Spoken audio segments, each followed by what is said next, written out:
오늘 우리가 함께 읽은 이 로마서 8장 38, 39절의 말씀은 읽으면 읽을수록 우리의 인생을 정말 든든히 붙잡아주고 또 위로가 되는 말씀입니다.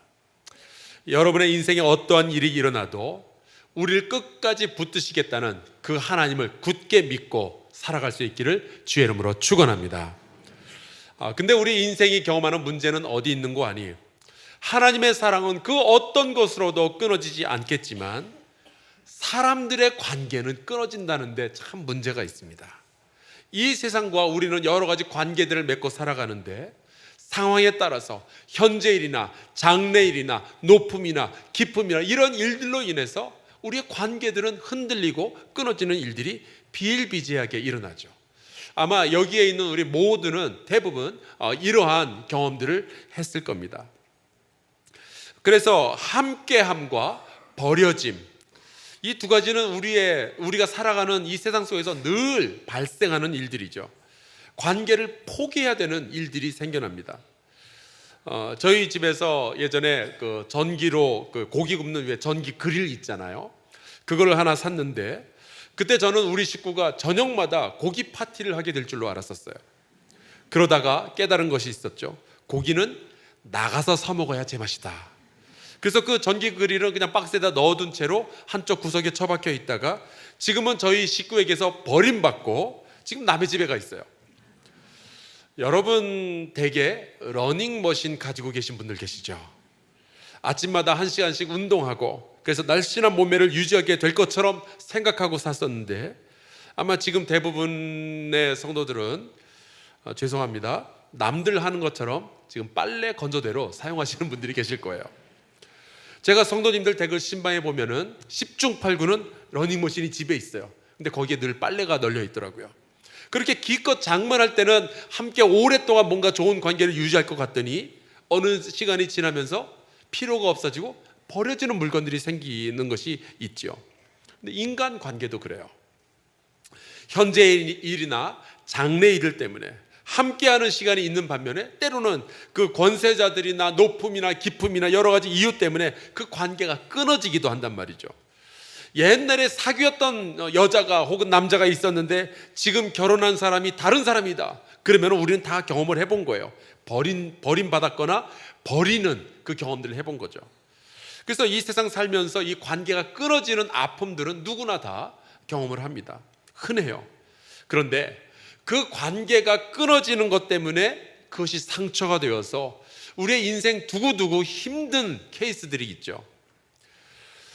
제가 대학교 시절에 정말로 좋아했던 만화가 있었습니다.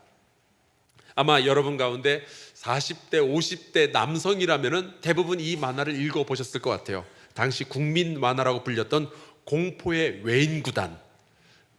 보셨습니까? 예, 보셨군요. 보셨죠?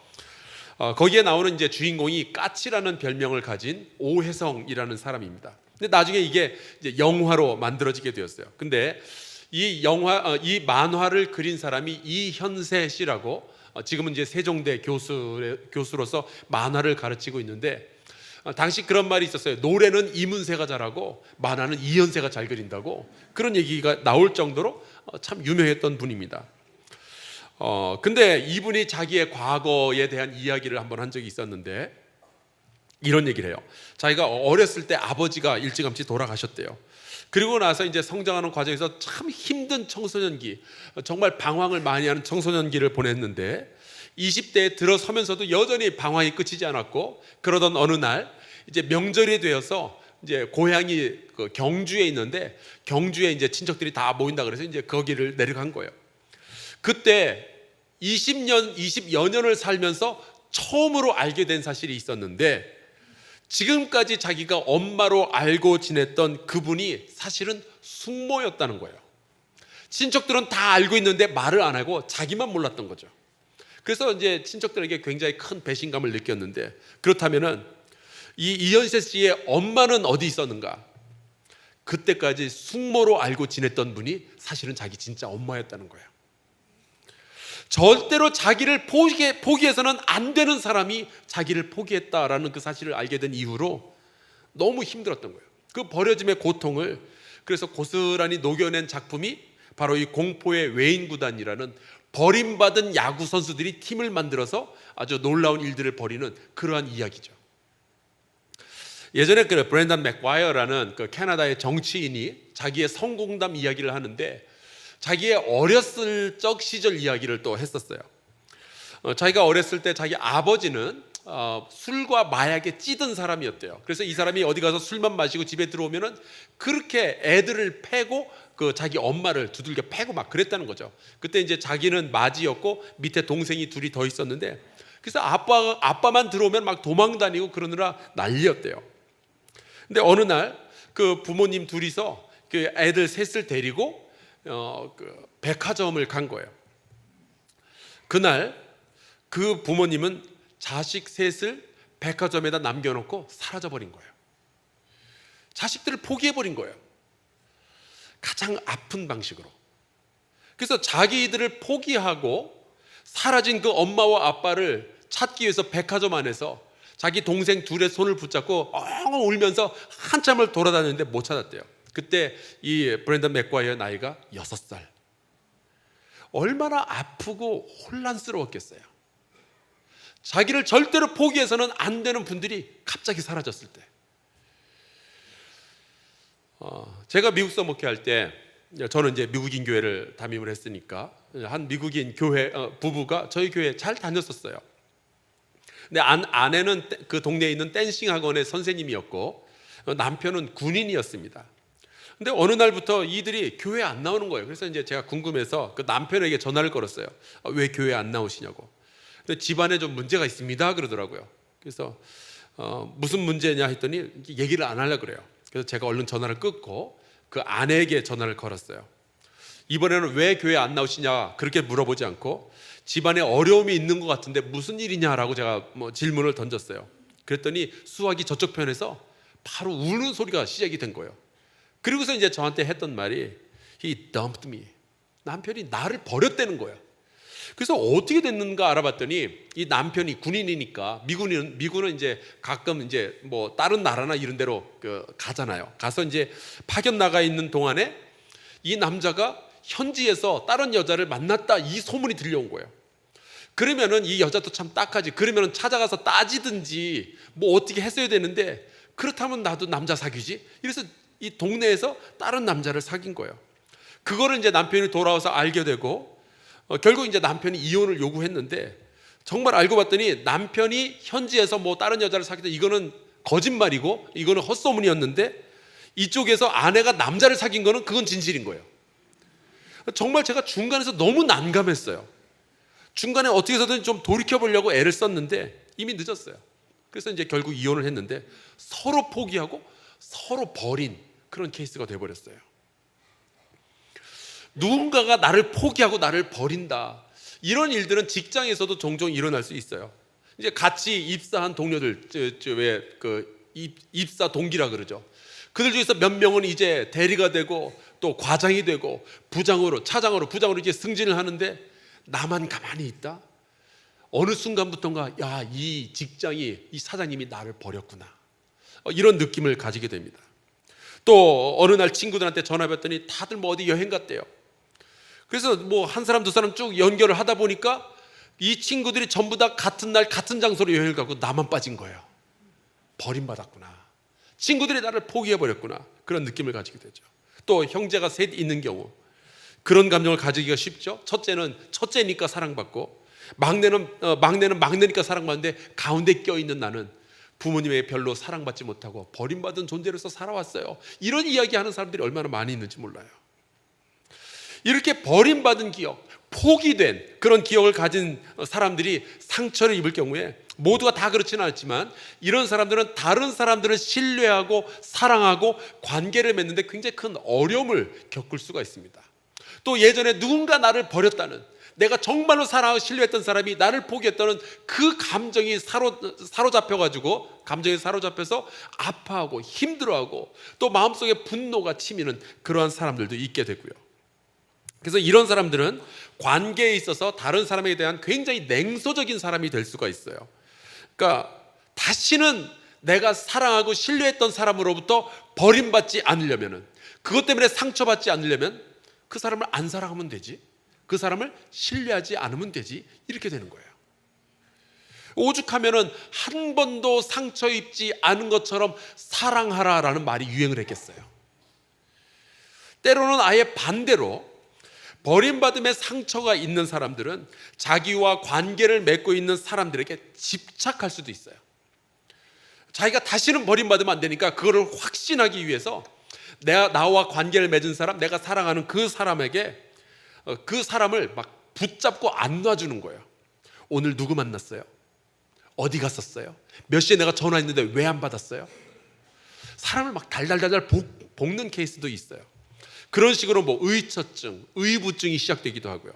그렇게 되면은 이분도 참 힘들지만 이분과 관계를 가지고 함께 살아가는 사람들, 동료들도 너무 힘이 드는 거예요. 성경에서도 이렇게 버림받은 경험 때문에 이것이 상처가 되어서 인생을 굉장히 힘들게 살았던 사람의 이야기들이 있죠. 예로 하나 들자면 창세기에 나오는 사레, 아브라함의 아내 사레는요, 정말 아름다운 연이었지만 남편으로부터 버림을 한번 받았던 여자였어요. 이게 그 동네 살던 동네에 기근이 있어서 음식을 구하러 이제 이집트로 내려가게 됩니다.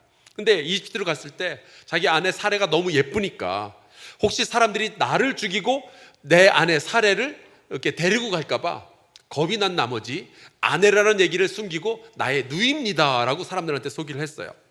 아니나 다를까 결국에 이제 이집트의 왕 바로가 그 여자 사레에게 반했어요. 그래서 아내를 삼겠다고 데리고 갑니다. 그때 만약에 저 같으면요, 제 목숨을 내걸고 그 왕 앞에 나서서 이 여자가 예쁜 건 어쩔 수 없지만 내가 사랑하는 아내다, 내 눈에 흙이 들어가기 전에는 절대로 데려갈 수 없다. 저는 저 같으면 그렇게 말해요. 제 아내가 이 얘기를 들어야 되는 건데, 근데 아브라함은 가만히 있었어요. 그때 아브라함의 아내 사레가 이 이집트의 왕에게 끌려가면서 무슨 생각을 했겠어요? 이번 기회에 내가 이집트의 왕비가 되어서 팔자 한번 고쳐보겠다 그랬겠어요? 내가 버림받았구나. 나를 절대로 포기해서는 안 되는 이 남자가 자기 살겠다고 나를 포기했구나. 얼마나 깊이 이것이 상처가 남았겠어요. 결국 그 상처를 입었던 사레는 나중에 다른 사람에게 굉장히 아픈 상처를 또 넘겨주게 되죠. 이제 사레가 오랫동안 아기를 낳지 못하자 이 사레는 자기의 몸종 하가를 뭐 우리나라 말로 하면 이제 씨바지 형식으로 이 자기 남편 아브라함에게 주어서 이제 아기를 가지게 됩니다. 이제 결국에 하갈이 임신을 했어요. 그랬더니 은근히 내가 이제 그 남 주인의 아기를 가졌으니까 이 여자 주인 사레가 나한테 함부로 하지 못하겠거니 그러면서 좀 거들먹거렸던 모양이에요. 그거를 못 참습니다. 그래서 사레는 이 임신을 하고 아기를 가지고 있는 여자 하갈을 학대하고요. 결국에 그 하갈은 견디다 못해서 그 집에서 도망을 나가게 되죠. 나중에 하갈이 그 하나님을 만나고 나서 이제 돌아와서 여주인 밑에서 이제 그럭저럭 지냈어요. 그러다가 이제 이스마엘이라는 이제 아들을 낳게 되죠. 근데 문제가 또 생깁니다. 아브라함이 두 번째로 아내를 버리는 사건이 벌어져요. 이게 그랄이라는 지역의 왕 아비멜렉이 사레를 보고 사레가 너무 예쁘다, 내가 아내로 데려가겠다 그러면서 또 데리고 가는 거예요. 저 같으면은 이 아비멜렉이 앞에 딱 서서 넌 또 뭐냐 한마디 할 것 같아요. 그런데 이때도 아브라함은 아무 소리도 안 해요. 그럼 사레가 뭐라고 그랬겠어요? 이놈의 인기? 아니에요. 내가 이 남자에게 또 버림받는구나. 나를 절대로 포기해서는 안 되는 내 남편이 나를 포기해버리는구나. 내가 남편 아브람만 믿고 갈대아 우르에서 이 가나안까지 쫓아내려왔는데 나를 포기해버리는구나. 여러분, 정말 아브라함은요 믿음으로 구원받았지 그의 의로움으로 구원받은 것이 절대 아니에요. 이거 보면 알잖아요. 그 일 이후에 이제 사라도 이제 아기를 낳게 되죠. 이삭이라는 이름을 붙입니다. 그런데 하갈의 아들 이스마엘이 자기 아들 이삭을 약올리고 막 놀리고 그런 것을 보게 된 거예요. 애들끼리 놀다 보면 그럴 수 있잖아요. 근데 사례는 그걸 참을 수가 없습니다. 그래서 이번에는 하갈과 그 아들 이스마엘을 한꺼번에 광야로 내몰아서 죽으라고 버려요. 여러분, 이 버림받은 상처가 잘 치유되지 않으면요, 주변에 있는 수많은 사람들에게 비슷한 상처를 또 줄 수가 있어요. 굉장히 어려워지죠. 자, 그렇다면 우리 믿는 사람들은 살다 보면은 이러한 관계의 깨짐을 어디선가는 경험을 하게 될 텐데, 그리고 내가 믿기 전에 이미 내가 받았던 어떤 버려짐의 상처 같은 것들이 내 영혼에, 내 기억 속에 아직 남아있는데, 그렇다면 우리는 이 상처에 대해서 어떻게 반응을 하면 될까요? 나를 포기해서는 안 되는 바로 그분이, 내 엄마가, 내 아빠가, 내 남편이, 내 아내가, 내 자식이 나를 포기해버렸을 때, 그런 고통스러운 기억이 있을 때, 나도 모르게 그런 상처에 의해서 내 인생이 지금 좌지우지되고 조종받고 있다고 생각된다면 우리 어떻게 반응하면 될까요? 우선 우리가 이것을 생각을 해야 됩니다. 우리의 삶이요, 우리가 그렇게 생각하는 것처럼 단순하게 버렸다, 버림받았다 이런 식으로 구분할 수 있는 것이 아니에요. 삶은 그거보다 훨씬 복잡해요. 우리가 잘 아는 그 야곱의 아들 요셉의 이야기가 있죠. 이 요셉은 자기의 형제들에게 버림받은 사람입니다. 다른 형제들보다 아버지 야곱에게 더 많이 사랑받는다라는 이유 때문에 질투를 하다가 형제들이 결국 동생 요셉을 죽이려고 그래요. 근데 이제 그것이 여의치 않자 결국 이집트로 내려가는 상인들에게 노예로 팔아버립니다. 근데 인생이 참 재미있는 게요, 시간이 흘러가면서 상황이 달라져요. 요셉은 버림받았기 때문에, 그 형제들에게 버림받았기 때문에 자기 가족과 자기 동족 전체를 살려내는 일을 할 수 있게 돼요. 이 창세기 45장에 보면은 나중에 이 요셉이 자기를 버렸던, 팔아버렸던 이 형제들을 만나서 하는 이야기가 나오는데 45장 5절에 있어요. 들어보세요. 당신들이 나를 이곳에 팔았다고 해서 근심하지 마소서, 한탄하지 마소서. 하나님이 생명을 구원하시려고 나를 당신들보다 먼저 보내셨나이다. 여러분, 인생은요, 버렸다, 버림받았다 이걸로 구분할 수 있는 것이 아니에요. 하나님의 계획이 어디 있느냐, 이것이 정말로 중요한 거죠. 요셉은 잊지는 않았어요. 이 형제들이 나를 버렸다라는 것을요. 그걸 어떻게 잊겠어요? 깊은 상처일 텐데. 하지만 이 요셉은요, 형제들에게 버려짐을 통해서 오히려 하나님의 함께 하심을 경험할 수 있었던 사람이에요. 요셉은 자기의 그 인생을, 고통의 인생을 통해서 배운 것이 있어요. 자기를 버렸던 형제들을 바라보는 것이 아니라 자기를 붙드시는 하나님을 바라봐야 내가 살 수 있겠구나. 저도 버림받은 경험도 있고요, 살다 보니까 누군가를 버려야 할 상황도 생기는 것을 경험했어요. 우리가 세상에 만나는 모든 사람들하고 다 친하게 지내고 사랑하고 신뢰하고 그러면 좋겠지만, 누군가와 사귀기 위해서는 누군가와의 관계를 포기해야 되는 일들이 생기더라고요. 인생의 다음 단계를 위해서는 버려지기도 해야 되고요, 버림을 해야만 하는 그런 일들도 일어나죠. 그러니까 버려졌다, 이 한마디를 가지고 모든 관계의 단절을 설명하는 것은 지나치게 가해자와 피해자로 인생을 단순화시키는 오류예요. 하나님의 뜻이 어디 있는지 먼저 우리가 파악할 필요가 있습니다. 그리고 여러분, 때로는요, 버림받은 것이 정말 감사할 때도 있어요. 제가 군대 갔을 때 일인데, 처음에는 이제 훈련 받고 나서 관악산에 있는 벙커로 제가 배치를 받았습니다. 저는 근데 그 부대 안에서 이른바 고문관이었어요. 저는 되게 열심히 한다고 하는데 하는 것마다 안 되는 거예요. 너무 야단 많이 맞고 맨날 기합받고 맨날 얻어맞고 그랬었어요. 그게 고문관의 특징이죠. 뭘 잘못했는지 모르는데 맨날 야단 맞는 거예요. 전 진짜 제가 뭘 잘못했는지 지금도 모르겠어요. 그래서 고문관이에요. 근데 그러던 어느 날 육군 본부 상부에서 이제 연락이 내려왔는데, 새롭게 이제 소방대를 창설하게 되었으니까 제가 속해 있던 그 부대에서 병장 1명, 그 다음에 일병 1명을 좀 능력 있고 또 군생활 잘하고 충성심이 높은 사람 하나씩 뽑아서 육군 본부로 보내라 라고 명령이 내려온 거예요. 그래서 일병 중에 누가 뽑혔게요? 제가 뽑혔습니다. 근데 저도 알죠. 사실은 뽑힌 게 아니라 버림당한 거예요. 있어봐야 골치만 아픈 고문관이니까 너는 딴 데로 가라, 버린 거예요. 그래서 새로 만들어졌다는 그 소방대에 제가 가서 보니까 한 30명 정도가 모여 있는데 하나같이 자기 부대에서 다 버림받은 사람들이 모여 있는 거예요. 버림받은 상처를 안고 있는 사람들이 모이니까 정말 별일들이 다 일어났어요.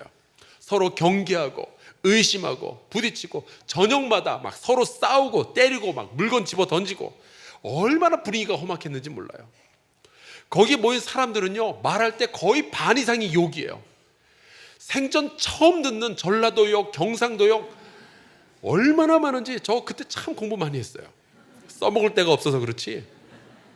그런데 그렇게 버림을 받고 나서 그렇게 버림받은 상처를 지닌 이 군인들 사이에 끼어가지고 또 다른 고통을 받으면서 깨달은 것이 있었습니다. 그 어떠한 일이 내 인생에 일어나도 절대로 나를 버리지 않는 한 분이 계신다라는 것을 제가 깨달았어요.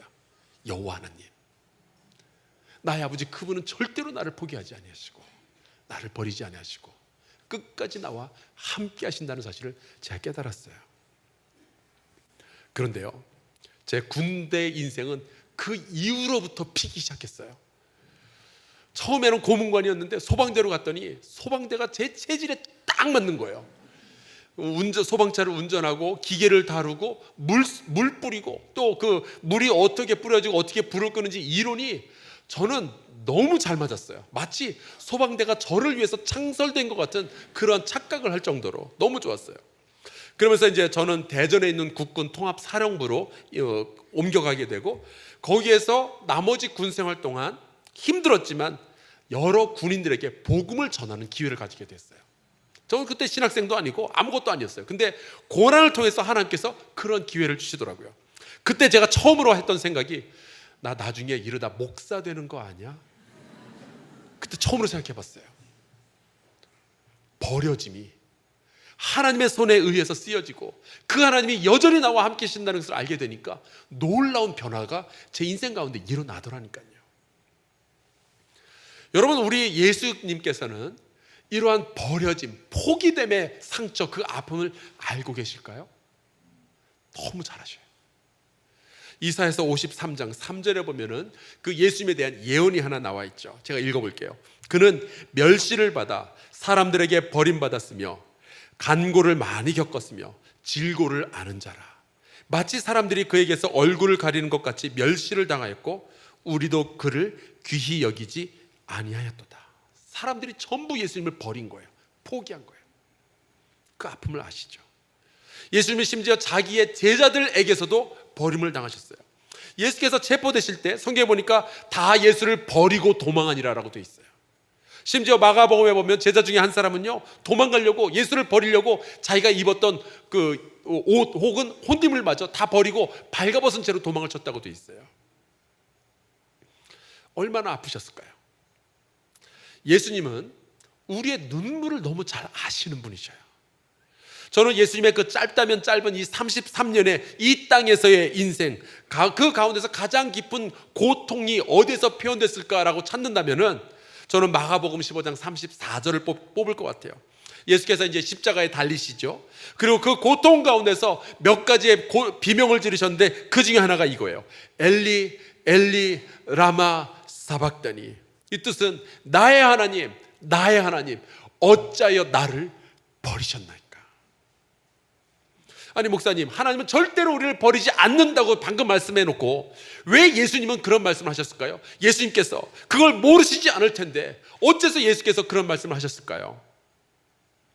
여러분, 왜 나를 버리셨나이까 하는 그 예수님의 비명소리는요, 버려짐의 상처를 안고 살아가야 하는 모든 인생을 대표해서 인간 예수께서 우리를 대신해서 하나님께 던진 질문이에요. 근데 여러분, 우리가 이 말씀을 읽을 때 반드시 알아야 되는 것이 있는데, 예수께서 하신 그 말씀은요, 사실은 시편 22편 1절을 그대로 인용하신 거예요. 제가 읽어드릴게요. 이렇게 돼 있어요. 내 하나님이여, 내 하나님이여, 어찌 나를 버리셨나이까? 어찌 나를 멀리하여 돕지 아니하시오며 내 신음소리를 듣지 아니하시나이까? 우리가 내가 사랑하고 신뢰했던 그 사람으로부터 버림받은 그 아픔이 있을 때, 누군가가 나를 포기하고 떠나버렸을 때, 그 상처, 그 아픔을 가지고 있을 때, 그런 질문을 할 수가 있죠. 혹시 하나님이 나를 버리신 거 아니야? 그것 때문에 내가 이렇게 아픈 거 아니야? 그런데 여러분, 시편 22편은요 그렇게 이야기하고 끝나지가 않아요. 예수께서 엘리 엘리 라마 사박다니 외치신 것은 너희가 시편 22편을 반드시 봐야 된다라는 말씀이죠. 그렇다면 22편에는 뭐라고 되어 있는가? 1절에는 버려짐의 아픔에 대한 너무 고통스럽다고 비명을 지르는 소리가 나오지만 24절에 가서 보면은 이런 고백이 나와요. 그는 곤고한, 그 하나님은 곤고한 자의 곤고를 멸시하거나 싫어하지 아니하시며 그의 얼굴을 그에게서 숨기지 아니하시고 그가 울부짖을 때에 들으셨도다. 여러분, 여러분의 영혼에 그러한 깨어진 관계로, 단절된 관계로 말미암아 아픈 상처가 있다면 주 하나님 앞에 부르짖으시기를 주의 이름으로 축원합니다. 나는 아프고 두려워서 소리를 지르지만 하나님은 절대로 우리를 떠나지 아니하시고 우리를 붙드신다는 거죠. 그들은 나를 버리지만 하나님은 나를 붙드신다. 여러분, 이것을 믿을 때 우리의 영혼이 살아나는 거예요. 만약에 여러분이 단절된 관계 혹은 버려짐의 상처, 누군가 나를 포기하고 떠나갔다는 것 때문에 참 힘든 시간을 보내고 있다면 나를 절대로 버리지 아니하시는 그 하나님 안에서 평화를 찾을 수 있기를 주의 이름으로 축원합니다. 세상 모두가 나를 버려도 하나님을 절대로 나를 버리지 아니하셔요. 성경에 보면은 여러분들 인생 구절이라는 것이 있죠. 저도 인생 구절이 성경에 여러 곳에 있는데 그 중에 하나가 시편 48편 14절이에요. 제가 소개해 드릴게요. 이 하나님은 영원히 우리 하나님이시니 그가 우리를 죽을 때까지 인도하시리로다. 언제까지 우리를 인도하신다고요? 죽을 때까지. 우리는 혹시 실망해서 하나님을 버리고 떠나갈 수도 있어요. 하지만 하나님은 절대로 우리를 포기하지 아니하십니다. 나를 버린 사람들이 아니라 나를 붙드시는 하나님을 바라볼 때 우리의 인생, 우리의 영혼이 살아날 수 있는 거예요. 그때 회복이 일어납니다. 여러분과 함께 찬송가 393장을 같이 좀 부르고 기도했으면 좋겠어요. 이 찬송가는 정말로 제가 좋아하는 인생 찬송입니다. 이런 가사가 나와요. 오 신실하신 주 내 아버지여, 늘 함께 계시니 두려움이 없습니다. 그 사랑 변찮고 나를 지키시며 어제나 오늘이 한결같습니다. 하나님께서 이사야 선지자를 통해서 하나님이 우리를 어떻게 생각하시는지를 말씀해 주셨죠. 여인이 어찌 그 젖 먹는 자식을 잊겠으며 자기 태에서 난 아들을 긍휼히 여기지 않겠느냐. 그들은 혹시 잊을지라도, 우리의 부모들은 상황에 따라서 우리를 포기할 수 있지만 나 여호와 하나님은 너를 결코 잊지 아니할 것이라. 그 하나님을 같이 찬양으로 고백하고 잠시 같이 기도하는 시간 갖도록 하겠습니다.